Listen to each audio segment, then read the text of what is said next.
I'm Kathleen and I've finished reading Silver Shadows. So yesterday I got a lot of my oh my god moments out, so today I think I can put coherent thoughts together. So if you don't know, Silver Shadows is book 5 in the Bloodline series, which is the spin-off to the Vampire Academy series. So if you haven't read any of the Vampire Academy or Bloodlines books, or you are about to read Silver Shadows but haven't read it, just go away now. This will be full of spoilers, and you can come back after you've read all the books. Bye! So if you're still here, hopefully you've read the book, and thank you, Richelle Mead. This book was beautiful, just Sidrian, and I'm not too happy about the last 2 pages, but you know, everything else makes up for it. So I have 3 pages of notes, and they're chapter by chapter, so hopefully I'll make sense of them. So let's start at chapter 1. I had previously read the first 3 chapters online before the book came out, and the only new thing I got from chapter 1 was because after watching the Bloodlines book trailers by Penguin Teen Australia, I could only hear Felicity's voice as the alchemist. Chapter 2. Adrian. Just Adrian. And then at the end of this chapter, Daniela, Adrian's mum, shows up. I was like, when did she get out of prison? Apparently it was a week before. And thinking about Daniela got me thinking about Tasha. The penalty for killing the queen is death, so is Tasha dead by now? Yeah. Chapter 3. 3 months. They had Sydney in that room for 3 months. And then she finally gets out, and all of the other alchemists in re-education hate her, even though they're in re-education for being friends with the Moroi or something. Sounds a lot like high school. And it seems that Lissa has stopped the age law for the Dampiers, so yes, you'll still be 17 and in high school, which is a good thing. If you hear any weird sounds, there are people doing the mowing outside.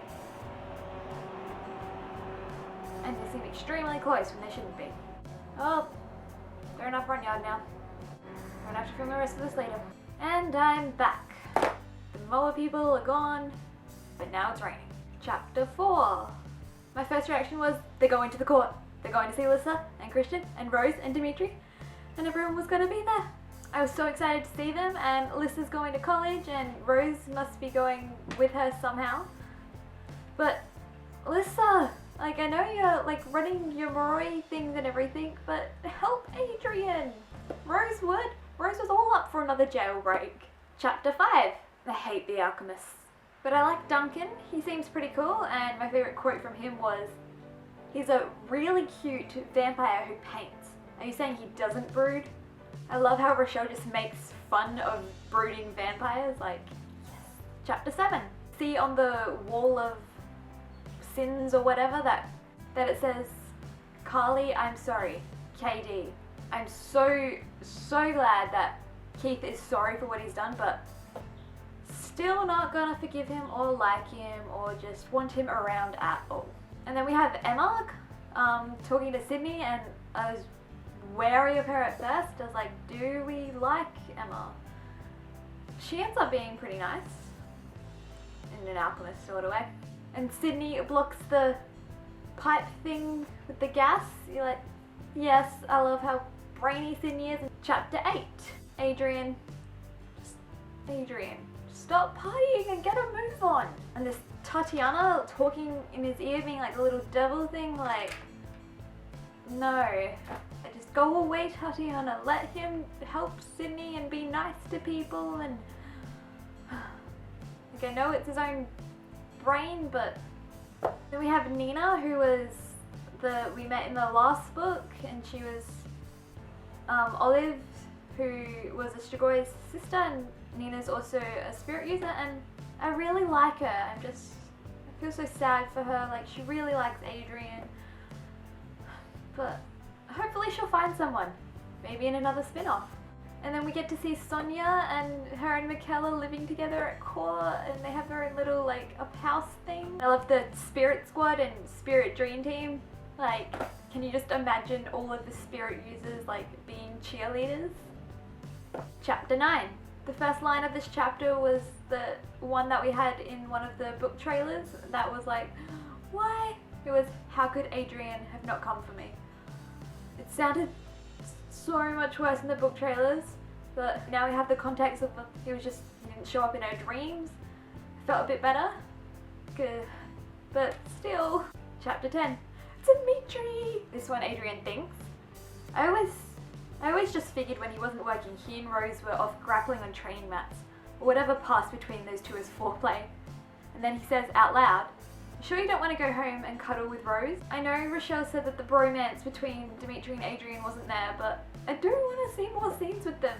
And Adrian said that Dimitri was trying to give him a pep talk. I was like, no, he doesn't do pep talks. He does Zen life lessons.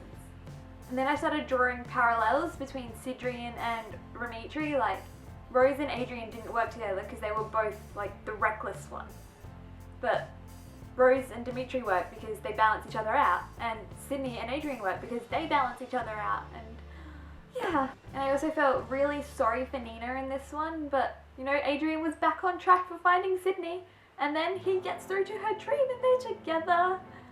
Yes. Chapter 11. Sydney's just helping all these other alchemists out. I'm like, yes, go Sydney. Like, even when she's trapped in a place, she's still doing all she can to help. Chapter 12.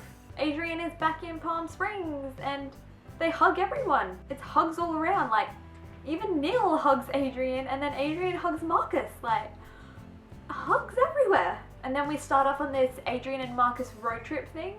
Like, maybe those two could have an epic romance. Then we finally got to meet Carly, Sydney's older sister, and I love Carly. Like, she is awesome. Like, she didn't shy away from anything. She just straight out was like, yep, that happened to me. Like, I'm just gonna make sure that no other girls go through it. Yeah, I ship her and Marcus. Chapter 14. Adrian and Marcus are near Vegas, and just seems that every time there's a jailbreak, everyone just goes to Vegas. Chapter 15. I hate the alchemists. I really hate Sheridan. Someone just shoot her already. And then the alchemist captured Sydney, and then they tortured her. She wasn't saying anything because she's awesome. But then they captured Emma because Sydney's such a nice person. Oh, why? Chapter 16. They had their own headquarters, so I was like, I dubbed it Free Sydney HQ. And I love it when just groups get together. And Eddie, Trey, and Adrian go undercover as alchemists, and they have like the golden lilies on their cheeks. I really just want to see that. And that whole time I was drawing parallels from the jailbreak in Spiritbound to this jailbreak, and then Eddie does too. You seriously cannot imagine the deja vu I'm feeling right now. This is weirdly similar to when Rose, Lissa, and I broke out Victor Dashkov. It's kind of unsettling. But you know, Sydney deserves to get out. We just needed Victor out for his knowledge. Chapter 17. Sidrian is reunited! Yes! Sidrian, I just love them. And then we have the fake ID for Sydney, Misty Steele. Misty and Jet Steele. Yeah. Chapter 18. Once again, Sidrian was just so cute. And then I was drawing more parallels between the Dimitri escape and the Sidrian escape. And you can see some of the differences between Dimitri going shopping and Adrian going shopping. Dimitri was all like, food, tents, like we need a hideout. And then Adrian was all like, yeah, luxury. You got her clothes, bright ones as well. Completely different to what Sydney would usually wear back when. And then the freaking alchemists find them again. Just go away, no one likes you. There seems to be a pattern forming in Richelle Mead books. When someone breaks out of jail or re-education or something, they go to Vegas. Chapter 19. Sydney's blowing things up. Real conspicuous. And I also drew more parallels between Sydney lighting a fire to run away when they were chasing her, and Rose just fighting other guardians and knocking them out to get away. And then Sydney and Adrian are trying to put together a plan, and I love this quote of Adrian's. Does it involve hot wiring a car? I disapprove on it on moral grounds, but Rose and Dimitri did a lot of that. It was kind of badass. I love every mention of Rose and Dimitri and all that. And then, at the end of the chapter, he proposed.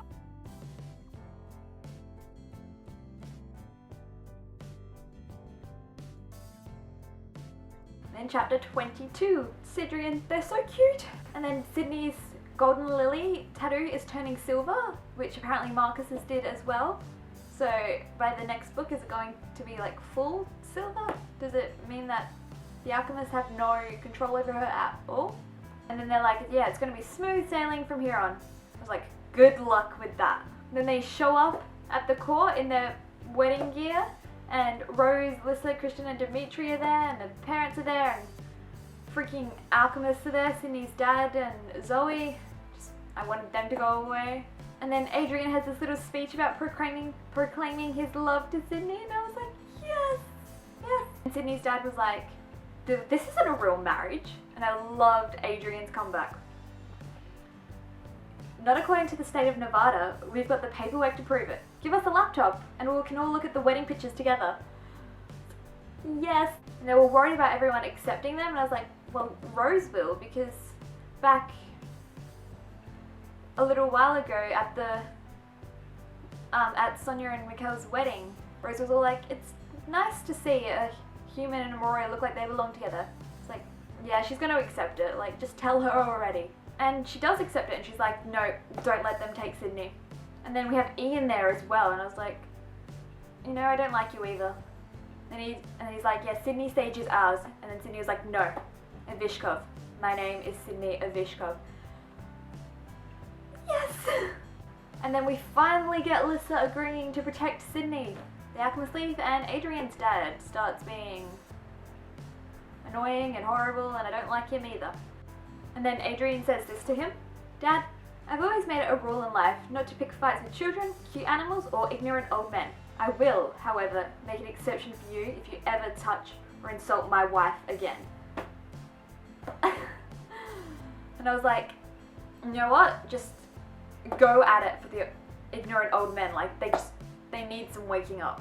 And then we have right at the end, and Sydney, Adrian, and Daniela all have a family suite. I'm like, this might be a bit awkward for Daniela. But then the next morning, Rose and Dimitri show up, and they talk to Sydney and Adrian. And then we have the really annoying thing at the end of the book. Jill has been kidnapped. I have faith in Richelle. Like, I'm pretty sure we'll get Jill back in the next book. But couldn't they just have like a week of like nice marriage bliss? Like 1 week at least. And I really like how Rose had the last line of the book, because I love Rose. She's like my favorite character ever. So that is all of it. I really loved this book. It was so beautiful, and I really need the Ruby Circle now. Like, why do they make us wait so long in between the books? So again, thank you, Richelle, for writing this book. If you've watched this, I'm pretty sure you've read Silver Shadows. Otherwise, why were you spoiling yourself? So come talk to me on my Twitter or anything, just somewhere where others won't see the spoilers, and maybe come tell me your theories for the next book. So please like, comment and subscribe, and I need to find an ending again.